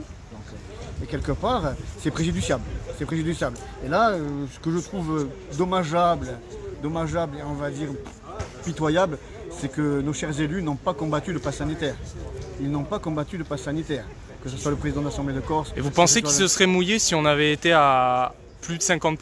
Parce que je me souviens que les Gilets jaunes, par exemple, avaient été soutenus par 65 ou 60... À un moment, c'était 65% ou 70% de la population. C'est toujours l'effet de masse qui fait peur. C'est ça, voilà. Si on avait eu un peu plus de 50% de la population, vous pensez qu'ils se seraient mouillés, les élus? Bien sûr. C'est toujours l'effet de masse qui fait peur. L'effet de masse fait peur. Il n'y a rien qu'à voir pour les routiers. Les routiers bloquent, le gouvernement a peur. Les bras de fer. Le gouvernement a peur. Et là, c'est pareil. Le problème, les arguments... Moi, je pense que si nos chers élus auraient été plus solidaires avec nous, avec la population, je pense qu'on aurait pu éviter tout ça. Malheureusement, on a été complètement abandonnés. Moi, je le dis. Dans certaines régions, je pense à l'Espagne, là, ils se sont très très bien défendus. D'ailleurs, le pass sanitaire n'est plus d'actualité là-bas. Ils ont beaucoup mieux géré. Et ça s'est passé aussi régionalement. Ils se sont libérés. Il y a des régions qui ont refusé totalement. Il n'y a qu'à voir le maire de Fréjus. C'est ça. David Rachid. Il n'y a qu'à voir Robert Ménard, le maire de Béziers. De Béziers, voilà. Ouais. Je veux dire, c'est des personnes, ils ont complètement été réfractaires à ce pass. Ils ont compris que c'était la population qui était prise en otage. La population, l'économie est prise en otage aussi. Donc les gens, même des personnes qui sont vaccinées, qui sont titulaires du pass sanitaire, n'ont pas envie à chaque fois de montrer un pass. Ça veut dire quoi? On doit se justifier pour aller boire un verre, alors que lorsqu'on va dans les supermarchés, on peut y aller. La dernière fois, il y a eu le salon du chocolat. Le salon du chocolat, c'est pareil, ils demandaient le pass sanitaire, alors que dans les supermarchés, ils ne le demandent pas. Vous allez dans les collectes de sang. Moi, je suis donneur de sang depuis 1993. On ne vous demande pas le pass sanitaire. Pas besoin. Ouais. Alors à partir du moment où l'État y trouve son compte, le pass sanitaire, c'est pas la peine. Et c'est ça, on la voit, l'hypocrisie totale. J'ai pas posé la question, mais j'ai parmi les questions que j'avais... attendez, je sors. J'avais écrit « La reine d'Angleterre qui a 95 ans ne porte plus de masque et embrasse à tour de bras. Elle serre des mains depuis des semaines. Comment on peut continuer à obliger des enfants à porter la muselière en permanence? Pourquoi nous, pauvre petit peuple, c'est ça que je comprends pas. La reine d'Angleterre qui a 95 ans se montre publiquement depuis le dernier G7, donc ça remonte à 1 mois et demi, 2 mois. Elle ne porte pas le masque, elle fait la bise aux gens, elle touche des mains, et nous on va nous obliger. En fait c'est ça que je n'arrive pas à comprendre. C'est ce contraste qui apparaît de plus en plus, où on l'a vu à l'Elysée la semaine dernière, quand Macron a joué au foot. Il y a 2 poids 2 mesures. C'est ça. Véran, il va porter un masque à l'Elysée, quand il est au Sénat, il porte son masque et il rappelle à l'ordre ceux qui ne le font pas. Et en fait, on le voit à un repas en fond de photo. Vous l'avez peut-être vu, la photo qu'il y a eu à l'Elysée après le match de la semaine dernière. On le voit sans masque. Donc en fait, c'est un masque de circonstance qui met devant les caméras. Bien sûr, c'est quoi le virus en fait craint. Il est actif quand il y a des caméras. C'est quoi le délire? Moi, je pense que faudrait qu'on mette un masque là du coup. Moi, je pense que c'est psychologique. C'est psychologique. Je pense que les gens ont été formatés, les gens ont été endoctrinés. Les plus faibles ont marché, je veux dire. Donc Mais ça devient carrément, j'ai l'impression, un signe de classe, quoi. Un signe de... Vous voyez ce que je veux dire? Les gueux, ils portent le masque, et ceux qui sont au pouvoir, ceux qui ont des responsabilités, ne le portent plus, quoi. Enfin, moi j'ai l'impression qu'on en arrive là, quoi. C'est délirant. C'est déplorable. Le public, par exemple, je pense à des émissions comme TPMP ou quoi, on fait porter un masque au public, et pas aux invités. Mais pas aux invités. Voilà, c'est quoi ce délire? Comment on peut accepter ça en fait? On est en train de se faire manger le cerveau là. C'est n'importe quoi. Puis le problème c'est que les populations, hormis on va dire une poche de résistants, telles que les Gilets jaunes, telles que Forza Nova, telles que toutes les personnes, on va dire, apolitiques qui sont présents lors des manifestations, dont je salue la présence depuis le début. Hein. Anita et tout le reste qui ont 10 figures de Bastia qui ont porté, on va dire haut et fort les couleurs de la résistance. C'est ça, elle est là depuis 2018, je crois, Anita. Ouais. Et moi je suis déçu, franchement je suis déçu, franchement. On a notre maire qui est le premier magistrat de la ville qui est complètement absent. Et peut-être ils vont se réveiller là avec la 3e dose. Ils voulaient pas y croire. On leur a dit 3e dose, là ça commence à parler, je sais plus quel ministre qui a dit si vous voulez garder votre passe, peut-être il va vouloir vous faire piquer une 3e fois. Ça peut-être que les gens ils vont se dire mais basta maintenant. Surtout qu'il faut être bête quand même, parce que on se fait quand même injecter 2 doses. On contracte le virus comme c'est le cas pour certains. Il y a des personnes qui sont vaccinées qui contractent le virus et on va nous incuber une 3e dose. C'est n'importe quoi. Non mais là si on continue massivement à se soumettre, je comprends pas. Les gens acceptent carrément d'être des rats de laboratoire. C'est ça, ouais, clairement. Donc moi je pense une chose. Pour moi ce qui est complètement abject et déplorable, c'est que voilà, il y a l'absence des syndicats, l'absence de nos chers élus de l'Assemblée de Corse et tous les très attachés à la liberté tous les groupes politiques qui ont été élus, hein, qui se proclament défenseurs du peuple corse, qui sont absents. Donc, et voilà, tout ça englobe une perte d'économie, une division des personnes. Les gens sont divisés, les gens n'ont plus, ça a cassé des. Au sein même de nos familles. Ça a cassé des rapports. Ah, au sein même de nos familles. Les personnes, entre les amis, ça a complètement tout chamboulé. Ah ouais. Donc, pour moi, c'est ni plus ni moins. Je peux même plus en parler. Tout à l'heure, j'ai essayé d'en parler à mon père. Il veut même pas en entendre parler. Il me dit Joker. Mais je veux dire, moi, ça impacte très violemment ma vie quand même. Il veut même pas en entendre parler. C'est ça que je comprends pas. Comment il peut ne pas avoir envie juste d'écouter ce que j'ai à lui dire? Même professionnellement, aux professionnels, aux employés, que ce soit même aux infirmières et tout ça, on fait du chantage à la vaccination. Ouais. Tu te fais vacciner, sinon tu perds ton emploi. Donc, et le porte-parole du gouvernement, M. Attal, hein, qui est carrément dans le déni. Il est carrément dans le déni parce qu'il dit clairement que, en gros, ils sont dans le mensonge et dans le déni permanent. Le pass sanitaire, ce n'est pas une obligation vaccinale. Oui, c'est une obligation vaccinale déguisée. Voilà. Et moi, je suis personnellement, je ne suis pas vacciné, je ne me ferai pas vacciner. Je prends les précautions. Au départ, on nous a tous dit il faut prendre des précautions, il faut porter des masques dans certains endroits. On l'a fait. C'est ça, on est éduqués, on nous a éduqués quand même, on a le minimum, on se lave les mains après être allé aux toilettes, quand on est malade, on va pas aller tousser sur les gens, enfin il y a un minimum, on nous a éduqués quand même. Là c'est comme si on n'était plus éduqués. Voilà. Le problème c'est qu'on leur a donné la main, ils ont pris le bras. Le problème c'est ça. C'est ça, la boîte de Pandore c'était rester chez vous, pour moi c'était le confinement. J'avais pendant 3 semaines, on s'était rassemblés, je sais pas si tu y étais, devant la préfecture, tout au début où ils avaient confiné. Parce que pour moi c'était la boîte de Pandore. Si on acceptait ça, on acceptait toutes les carottes qui allaient passer ensuite. Bien sûr. C'est là que ça a été le point, on va dire, pas de non-retour, parce que à un moment donné ce gouvernement va tomber. Ce gouvernement va tomber et il y a beaucoup de personnes, on va dire, sans être péjoratif, qui ont collaboré à ces dictatures, qui vont devoir rendre des comptes. C'est ça, qui ont menti ouvertement.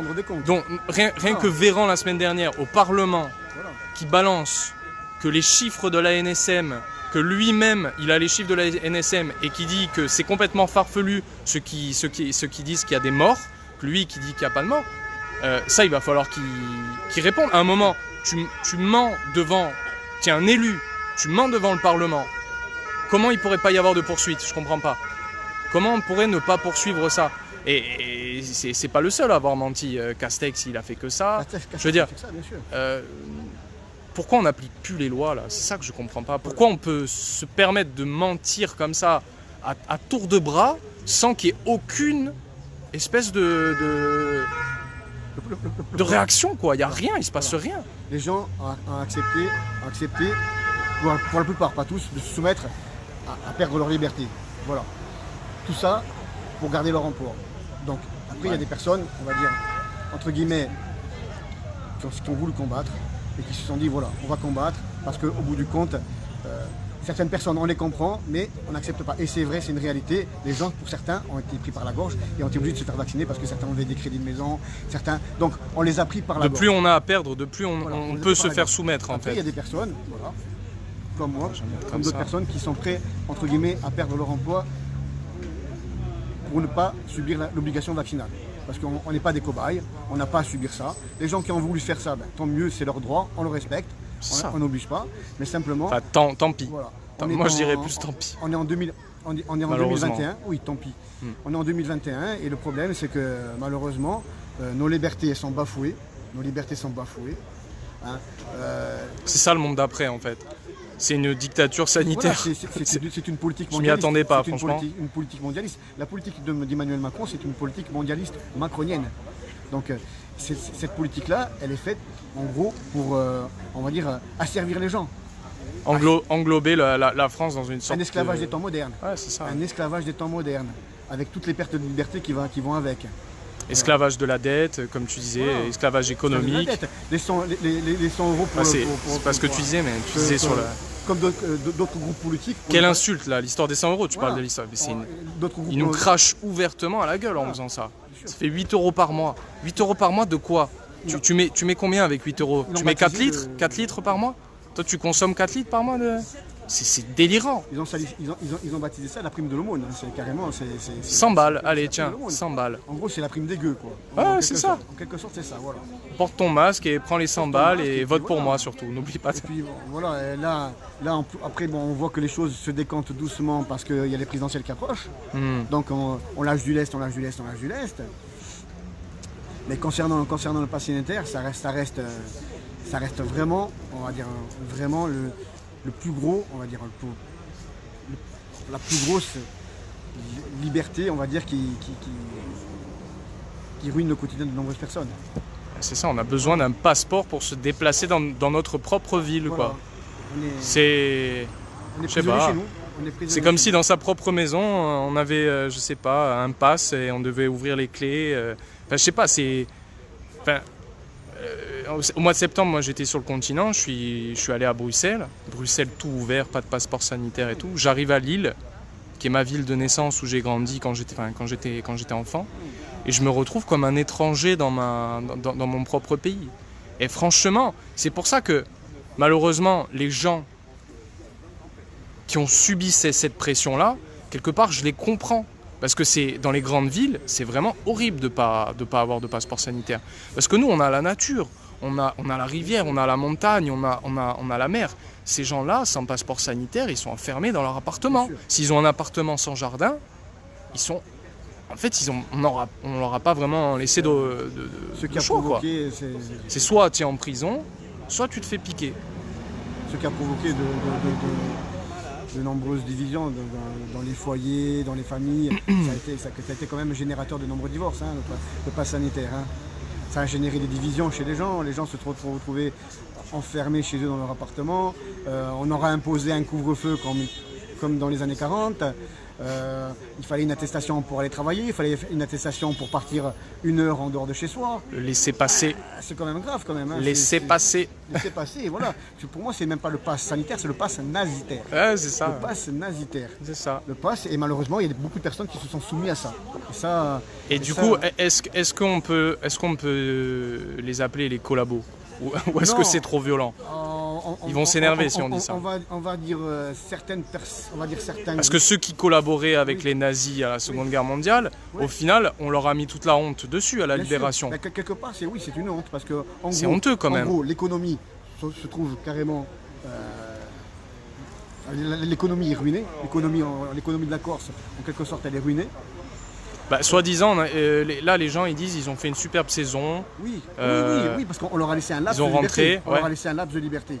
Les mois saisonniers, c'est un laps de liberté. Donc, mais à côté de ça, qui nous dit pas que le prochain, on va dire, le prochain président nous impose ça. Donc, le seul, on va dire entre guillemets, qui est assez lucide sur ce plan-là, on va dire, moi des fois je l'entends pas mal sur les réseaux sociaux, on va dire il est lucide, on va dire, au niveau de la situation sanitaire, c'est Dupont-Aignan. Ouais. Dupont-Aignan est assez lucide. Lorsqu'on voit, carrément il dit, la brasserie de l'Assemblée nationale, les gens ils vont sans masque, ils consomment comme s'il y avait rien du tout. Et en gros, à l'extérieur, il y a un café, juste à côté, à même pas 20 mètres, ils sont obligés de demander le pass sanitaire. Et les gens sont obligés de porter le masque lorsqu'ils rentrent. Donc c'est 2 poids 2 mesures. Mais malheureusement, ils sont encore trop rares à l'Assemblée, les gens comme Dupont-Aignan qui vont au bout de la démarche. On a vu, moi j'attendais beaucoup, par exemple de Ruffin. Il ne s'est même pas présenté au vote. C'est-à-dire le vote sur la reconduite jusqu'en juillet, il n'était pas là. Donc moi j'apprécie aussi ses sorties. Parce qu'il y a quand même quelques députés qui prennent la parole et qui sont lucides. Mais je suis déçu par beaucoup de gens en fait. En ce moment, heureusement qu'il y en a quand même qui tiennent la baraque, effectivement. Ça te dit, on va au rond-point. Enfin moi je vais aller au rond-point voir ce que font les gens parce qu'ils sont en train de tracter. Et peut-être aller directement essayer de poser des questions aux gens dans leur voiture. Bien sûr. Savoir comment ils le sentent. Merci de m'avoir laissé m'exprimer. Bah, merci de t'être exprimé. Quelle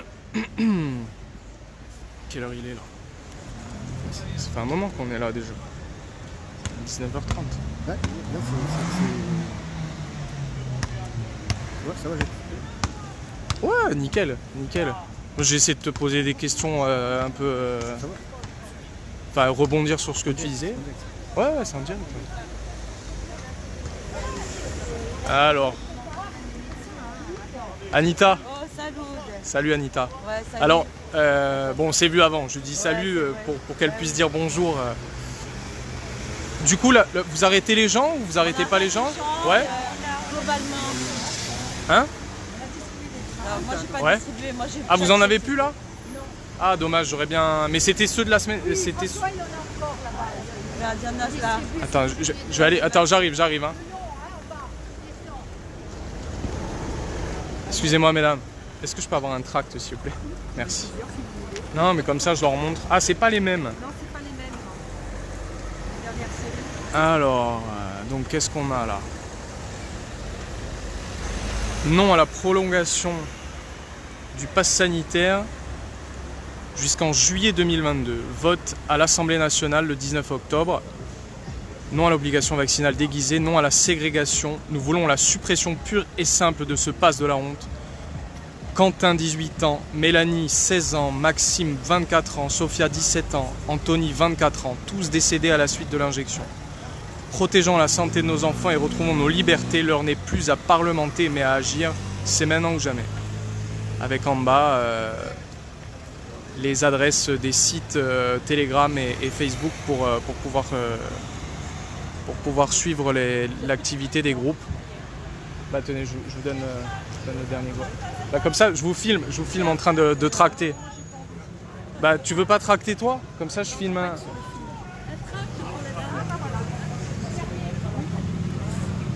Nickel. Ah bah voilà, Jackie avait fait tomber.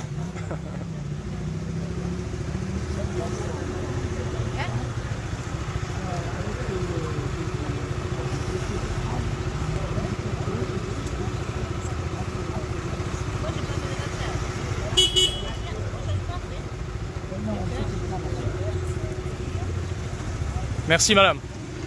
Donc, la dame disait qu'elle n'avait pas fait le vaccin. J'aurais bien posé une question, mais là, on va se faire rentrer dedans. On n'est pas, ça regarde mal là. Il n'était pas content, le monsieur. Bon, on n'a plus de tract. Eh ben non, hein. Plus de tract. Voilà, donc au-delà de donner des tracts, on est là aussi avec, donc, comme vous voyez les grandes affiches noires et jaunes. Les grands panneaux, ouais, les panneaux. C'est vrai qu'il faut utiliser les bons mots, Jackie, tu as raison. Voilà, donc c'est les panneaux qu'on avait déjà utilisés samedi dernier pour... donc on s'était mis en bord de route. Ah, je sais pas ce qui se passe là-bas, il y a un problème avec les pompiers visiblement.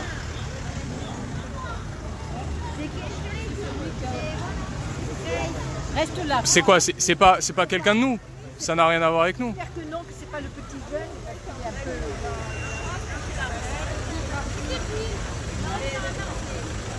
Je sais pas ce qui se passe là-bas, il y a un attroupement avec des gens. Mais je crois pas que ce soit lié à... Non.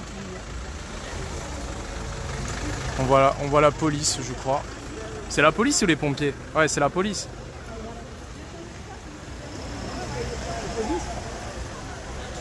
Ouais, puis on va voir. Ah.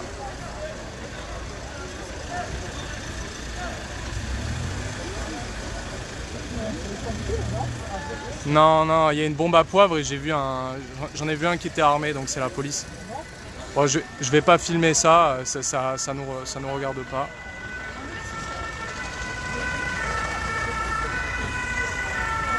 Donc, visiblement, il s'est passé quelque chose à proximité de là où on tracte.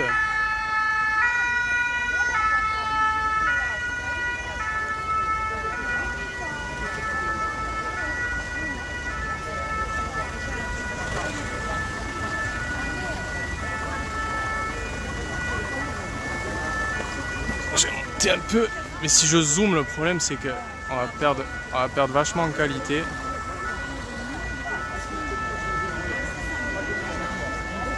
Je sais pas ce qui s'est passé.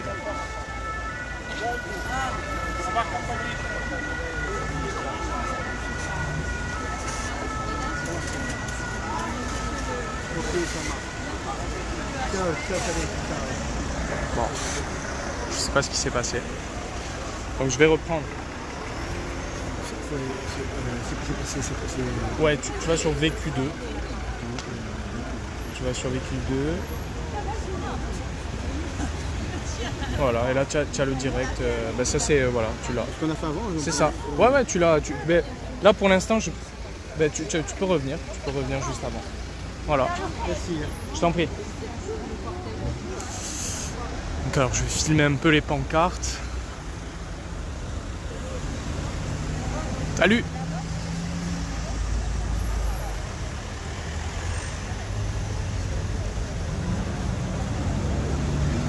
Voilà, donc quand même, il y a pas mal de gens là, il y a pas mal de gens qui peuvent voir ce qui se passe.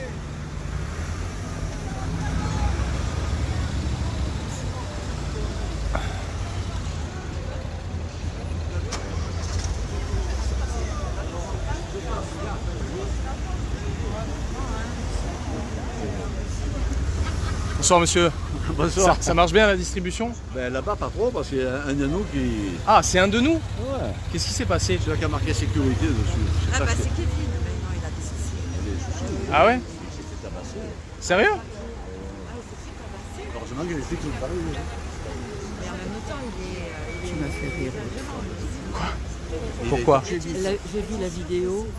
Il donnait tous les prénoms. Quand je suis arrivé, Anonymous. De? Anonymous. Ah oui. Ouais. Bonjour Anita. Bonjour. Ah, le mec qui peut pas tenir sa langue. Non mais c'est ça. Juste avant elle m'avait dit ouais non. On a rigolé avec Sandrine, avec ma fille.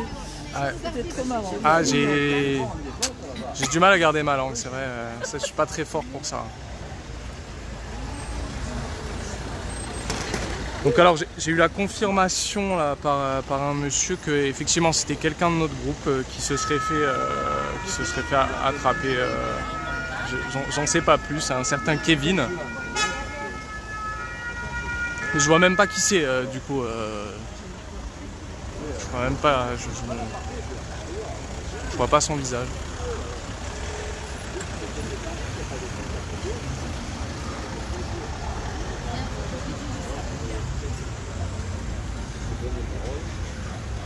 J'hésite à y aller, à voir ce qui s'est passé.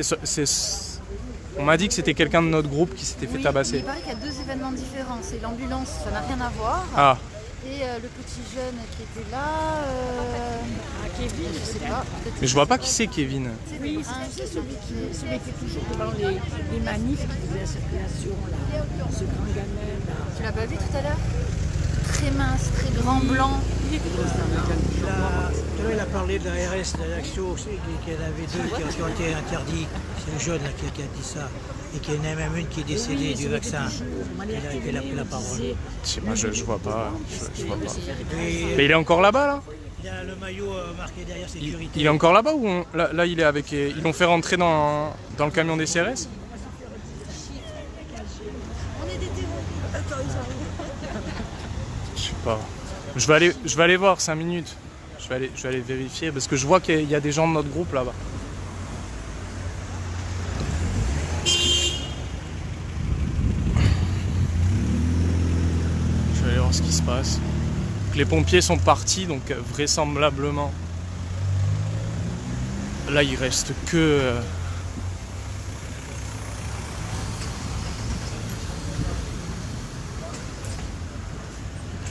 Il reste que les gens de notre groupe, visiblement.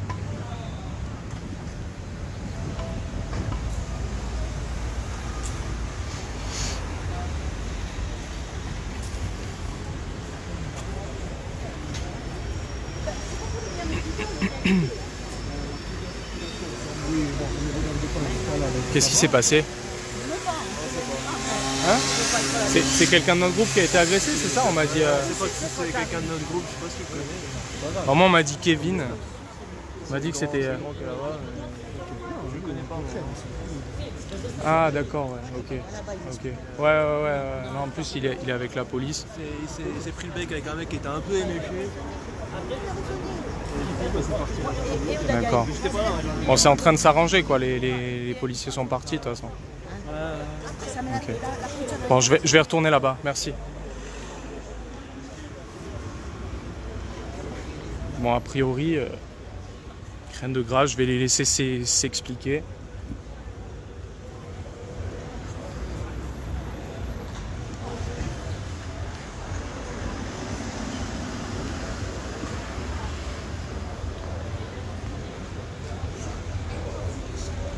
Merci Nanou.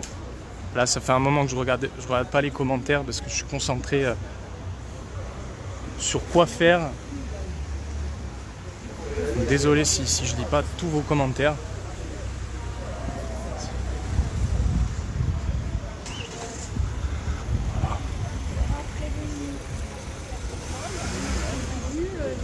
C'est le jeune tout fin là. Qui s'est fait. Ah, mais ici en plus. Bah, il se serait pris la tête avec des gars qui étaient vers le bar. J'ai habité ici pendant il y a quelques années. Je sais que... Non, ça va. Je me suis approché pour regarder. C'est un quartier quand même qui est pas toujours tranquille. Il y a souvent la police ici justement devant ce endroit. Ça se bat souvent. C'est pas que ça se voit, mais il y a des embrouilles pour telle ou telle question. Voilà, je sais même pas pourquoi, mais en tout cas ça arrive souvent qu'il y ait des embrouilles quoi, ici, à cet endroit de la ville. Malfamé, c'est ça? Je dirais pas ça, je dirais juste que c'est le lieu de rassemblement des gens apparemment qui ne sont pas forcément les bienvenus ailleurs dans la ville. Peut-être. Peut-être pas. Ok. Juste une question à te poser. Ouais, dis-moi. Tu es en direct, hein? Ouais, je suis toujours en direct. Est-ce que tu as pu avoir un entretien avec la directrice de l'ARS? Non, toujours pas. Hein. À un moment, il y avait une question, on était en face pour les rencontrer. Elle reste fermée au dialogue, quoi. Bah, il me semble... Il n'y a qu'à voir la dernière fois. Faut demander à Anita. Qu'est-ce qu'il en avait été de la demande de discussion avec la directrice de l'ARS? Ça avait été sans suite, elle avait pas voulu communiquer avec nous. La demande de discussion, c'était quand il y avait eu la conférence de presse, Isabelle. Ouais, on avait demandé de pouvoir la rencontrer, on avait écrit une lettre. Ouais, il n'y a jamais eu de... Totalement fermé au dialogue, il n'y a qu'à voir la dernière fois, parce qu'on était tous rassemblés à l'hôpital. Lorsque le groupe, on va dire, composé pour la négociation de soignants est monté, Ils ont complètement été enfermés au dialogue. Bah, en gros, la direction de l'hôpital de Bastia nous avait dit que c'était pas eux qui géraient la paye des employés, et qu'en gros c'était à l'ARS qu'il fallait aller voir, parce que c'était même pas eux qui coupaient le robinet en fait. Et étant donné que l'ARS s'est grillagé, on peut pas rentrer dedans, donc si elle refuse de nous voir. De toute façon, je veux dire, on sait très bien que ces personnes-là sont des fonctionnaires d'État, sont téléguidés par l'État, donc téléguidés par la Macronie. La petite Michel. Totalement, il n'y a pas d'intérêt, ils n'ont pas d'intérêt à nous rencontrer. Au final, ça va faire un scandale.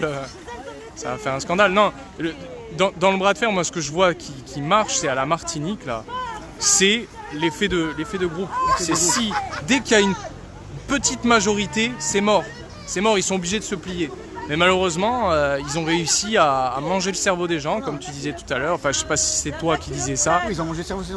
Ils ont, avec leurs messages subliminaux, C'est ça, ils les ont un peu lobotomisés et du coup, ils ont réussi à avoir la majorité. Et une fois que tu as la majorité, tu te sers de la grosse partie de la population pour taper sur l'autre. C'est le principe de toutes les de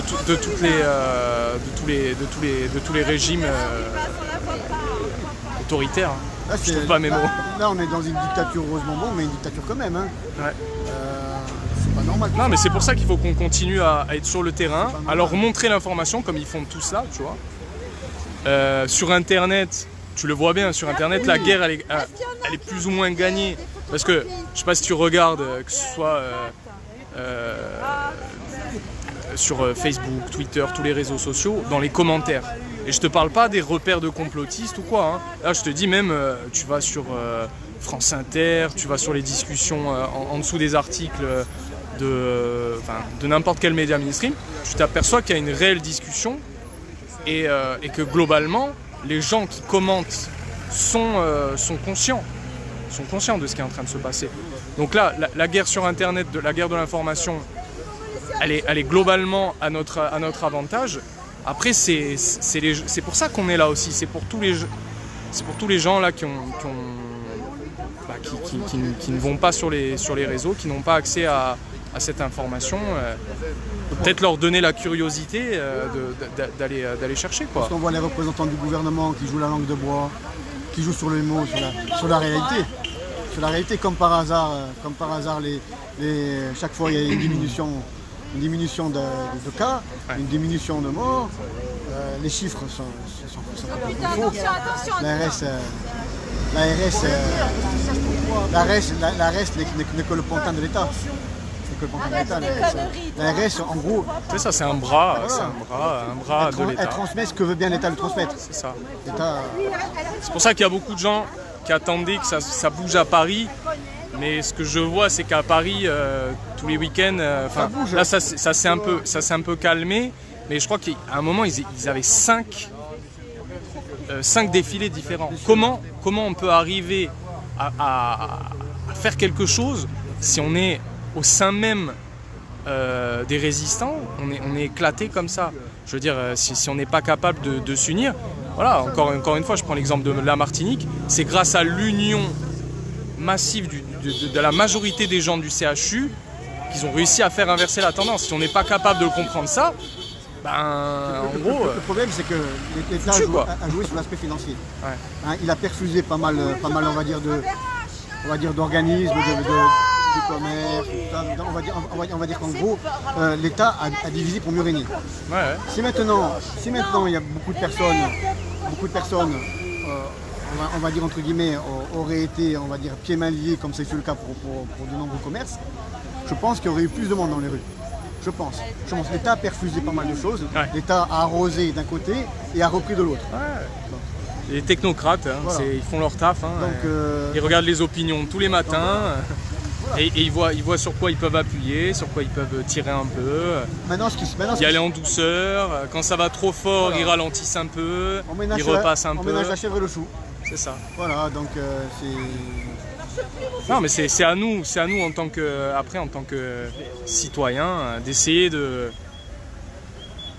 essayer de faire circuler l'information que ne font plus circuler les médias, où à chaque fois, comme je disais tout à l'heure avec Nicolai, il y a un délai, c'est-à-dire on apporte une information, on se fait insulter parce que soi-disant c'est de l'information de complotistes, et 3-6 mois plus tard, ça devient une évidence pour tout le monde.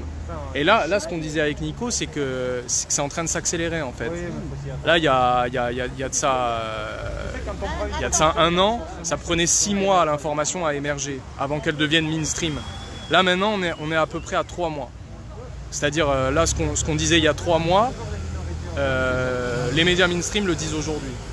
Donc c'est là aussi l'espoir que j'ai et de me dire que ça sert à quelque chose, qu'on soit sur le terrain et qu'on continue à se battre.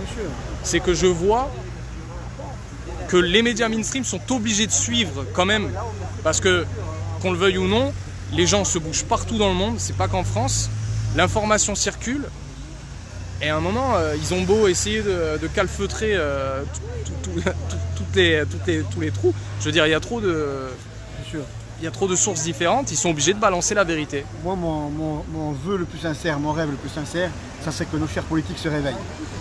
Que toutes les personnes qui sont ici, quand même, constituent quand même un citoyen dans la ville. Ces personnes-là, lors des élections, ont amené leur bulletin de vote à les personnes qui sont actuellement en place à l'Assemblée de Corse. Donc, quelque part, on se dit, en fin de compte, que beaucoup de personnes regardent leur intérêt personnel avant le peuple. Donc, nous, au bout du compte, on est délaissés pour compte. Surtout ces personnes-là, ces groupes politiques Ce qui me surprend, ils se représentent comme défenseurs du peuple. Mais c'est ça. Et puis là, ça vient de Paris. Moi, ce que je ne comprends pas, c'est cette soumission massive du peuple corse à des ordres qui viennent de Paris. Alors, je ne comprends pas. On parle de soumission. Certains, on va dire, ont acquiescé. Globalement, on est les plus vaccinés. On a la région la plus vaccinée de. On accepté la, on va dire, la dictature macronienne. Ouais. On va dire sans être péjoratif. Donc, et beaucoup de personnes, beaucoup d'autres groupes politiques ont carrément rejeté le pass sanitaire et toute la dictature sanitaire que nous subissons. Il n'y a qu'à voir le groupe Forza Nova. Le groupe Forza Nova a complètement rejeté depuis le début de A à Z. Mais malheureusement, c'est une minorité. C'est ça que je veux dire, c'est que globalement, je m'attendais quand même à plus de résistance venant de... Ça a toujours été les minorités qui ont constitué les masses. Ouais, non, mais ça... donc au bout d'un moment, le problème qui va se passer, c'est que les gens ne vont plus croire en politique. C'est bien, certaines personnes sont en place actuellement à l'Assemblée, ils ont leur petit poste pendant 6 ans, très bien. Mais après, les gens, ils n'ont pas la mémoire courte, ils ne sont pas amnésiques. Ils vont dire, ouais, mais attendez, lorsqu'il y a eu le Covid, qui c'est qui était dans la rue? Qui c'est qui était dans la rue pendant le Covid? Hein, c'était pas tel et tel et tel. Non, c'était des citoyens apolitiques.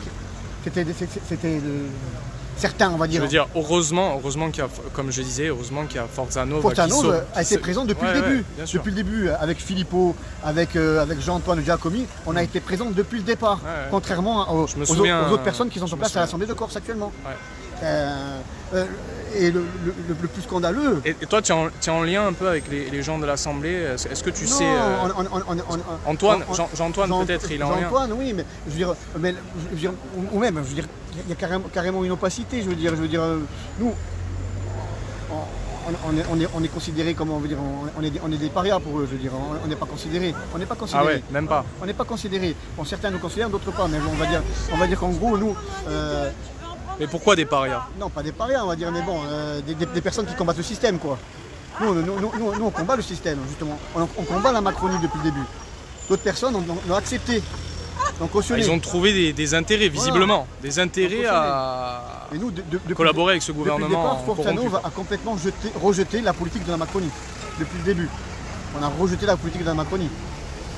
Maintenant, ce qui n'est pas normal, c'est que les élus ne soient pas proches du peuple. Les élus ont été élus par le peuple. C'est parce que c'est ce qu'on disait tout à l'heure. C'est parce que malheureusement, voilà. On est une minorité. Monsieur Saville, s'il me voit, premier magistrat de la ville, hein, qui a été élu par la population bastiaise, a complètement été absent depuis le début. Ouais. Depuis le début. Voilà. Pourtant, il y a des élus sur le continent qui se sont montrés dans les manifestations. Voilà. Pour moi, c'est des élus responsables. Et nous, malheureusement, à Bastia, nous n'avons pas d'élus responsables. Ça peut changer. selon toi? Je pense que ça peut changer. Ça peut évoluer? Ça peut changer, ça peut évoluer. Si maintenant ils décident concrètement de prendre conscience du problème, se dire voilà, maintenant, tout le monde peut faire des erreurs dans la vie. Voilà, mais à un moment donné... Ils y ont peut-être cru, effectivement. Ah. Mais là, ça devient abusé. S'ils continuent, là on a les chiffres. On a les chiffres aujourd'hui, même si Véran il dit que c'est farfelu. J'invite tout le monde à aller vérifier maintenant les chiffres du VAERS. Je ne sais pas si tu les connais. C'est un organisme indépendant européen qui comptabilise tous les effets secondaires et décès de la vaccination partout en Europe. Je veux dire, on a les chiffres aujourd'hui. Même la NSM, la NSM censure aussi les chiffres. Mais je veux dire, comment ils peuvent continuer à garder le silence, quoi? C'est ça que je comprends pas. On a les chiffres. Enfin là on tourne en rond, je sais même plus. Non, mais les chiffres et les ans. Les chiffres et les ans. Les chiffres et les ans. Le problème c'est que voilà, on est dans l'idée totale. Beaucoup d'élus locaux malheureusement sont les valets locaux de la dictature macronienne, il faut dire ce qui est, sans les citer, hein, ils se reconnaîtront. Mais voilà, le problème c'est que malheureusement, on va dire, ou heureusement, il y a des personnes qui sont présentes toujours sur le terrain, qui contextent cette dictature, cette politique macronienne, cette dictature vaccinale, et on sera toujours là pour la contester. Parce qu'au bout du compte, pas tout le monde ne l'accepte. J'espère qu'elle va tomber rapidement et qu'on sera justement pas toujours là et qu'on pourra récupérer nos vies. Et ça serait bien. J'espère que le prochain président prendra la mesure de l'ampleur de ce que les gens ont subi, de cette dictature, de tout ce que ça a engendré depuis le début, de toutes les pertes humaines, on va dire entre guillemets, pas forcément par le virus, hein, par les suicides, par les gens qui ont perdu leur emploi. Là j'ai vu les chiffres sur le suicide des enfants, c'est abusé, il n'y a jamais eu ça quoi, depuis 2020. Un masque. Je crois que c'est 300%, j'invite les gens à aller vérifier ce que je suis en train de dire, mais sur le suicide des enfants, c'est du jamais vu. C'est vrai que c'est aberrant. À force de les museler, de les enfermer chez eux, voilà, on les a détruits. C'est aberrant. Moi ce que j'espère c'est que bon, pour conclure, c'est que nos élus de l'Assemblée de Corse se réveillent, disent maintenant on est avec vous, on descend avec vous dans la rue le samedi, on est avec vous contre la dictature macronienne, contre le pass sanitaire, voilà, qui prennent conscience que tout ça, qu'on n'est pas des rats de laboratoire, que le vaccin, ce vaccin-là est en phase expérimentale, que ce n'est pas un vaccin qui a forcément fait ses preuves, vu qu'au bout du compte, il y a des personnes qui sont contaminées et il y a des personnes, on va dire, qui ne supportent pas et qui en meurent. Donc, maintenant, la vraie démocratie, c'est de laisser les gens à leur libre choix, moi je le respecte, mais simplement, au bout du compte, ce vaccin-là... Arrêtons de collaborer avec les laboratoires privés, quoi, bâche-ta. Voilà. Arrêtons. J'espère que ton message sera entendu. Voilà, que nos élus politiques de l'Assemblée de Corse, que notre maire de Bastia, que notre président de l'Assemblée de Corse, que les syndicats viennent nous rejoindre et viennent porter, on va dire, la force de la démocratie, de la liberté. Voilà, c'est tout ce que j'avais à dire. Je crois qu'il y a la dame qui veut s'exprimer. Madame, vouliez-vous vous exprimer? Bonsoir. Moi, je viens de Calvi. Bonne soirée. Ben, je reviendrai la semaine prochaine à Portée parce que c'est plus près de chez nous. Hein. D'accord, vous êtes... Je vous vois, vous êtes là tous les week-ends? Oui, on vient tout le temps. D'accord, et vous faites la route et je vois que la dernière fois vous étiez en fauteuil, vous avez aussi... Oui, mais là aujourd'hui c'était pas utile parce que c'était... Eh oui, on se déplace pas. Là, on n'a pas marché, on est resté là. Et la dernière fois, on a entendu des solides là-bas, on l'avait dans la voiture, mais c'était pas utile. Là, je vois sur votre panneau, il est marqué le vaccin tue. Quand vous montrez ça aux gens là qui passent en voiture, comment ils vous regardent? Vous sentez une... Ils ne regardent pas. Ah, ils regardent pas? Non? Vous n'avez pas senti... Il y en a qui ont regardé quand même. Moi, je sais pas. Non? Bon, personne ne regarde. Ils veulent pas le voir. Bon, après, je peux comprendre que c'est anxiogène, quoi. Moi, je passe en voiture, on m'a vacciné, je vois ça, je préfère détourner le regard, me dire non, j'ai pas vu. Peut-être ça aussi. Bon, en tout cas, je vois que les gens lisent quand même. Ils nous regardent un peu. Merci, madame. Je vais m'avancer un peu. Bon voilà, je tourne un peu en rond là, je sais plus trop quoi dire. Je pense que... Vous voyez, on est plus très nombreux là. Vous n'êtes pas lâché là-dessus. Vous êtes tchèque, vous êtes ça, vous êtes ça.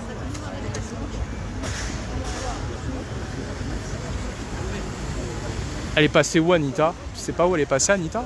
Je la vois pas. Ah, elle est là-bas. Bon, je vais aller la voir et puis... Puis je pense que je vais rendre l'antenne, hein, parce que bon...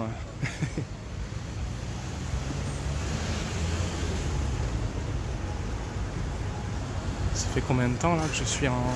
que je l'ai lancé? Je vois même pas le temps en fait de diffusion.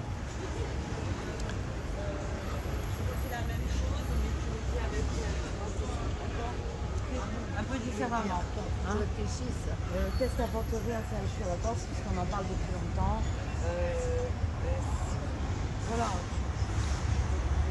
Voilà. Vous êtes occupé, ouais. Parce que je vais clôturer, donc... Bon. Alors, comment je passe? Voilà les gens. Bah écoutez, j'espère que j'ai pas dit trop de conneries. J'ai vu que vous étiez nombreux. J'en ai dit forcément, hein, je le sais. J'ai vu que vous étiez nombreux ce soir. Donc bah voilà, si vous êtes, comme j'ai dit la semaine dernière, si vous êtes dans le secteur, n'hésitez pas à venir. Samedi prochain, on sera là. Donc cette fois, on reviendra devant la préfecture. Et comme on disait tout à l'heure, il y aura aussi dimanche prochain à Corté. Donc il me semble que c'était à 11 h devant la gare. Donc voilà, donc si vous êtes dans le sud de la Corse, ce sera l'occasion pour qu'on puisse se rencontrer. Moi je serai là. Je sais pas encore si je filmerai, mais si c'est possible, c'est possible. Donc voilà, n'hésitez pas à venir. Parce que je sais qu'il y a beaucoup de gens qui se bougent dans le sud de la Corse. Et étant donné que je ne suis pas encore descendu, j'aimerais bien les rencontrer. Voilà, ce serait l'occasion de pouvoir se rencontrer. Voilà. Je vous embrasse. On tient bon. Et voilà, bonne soirée.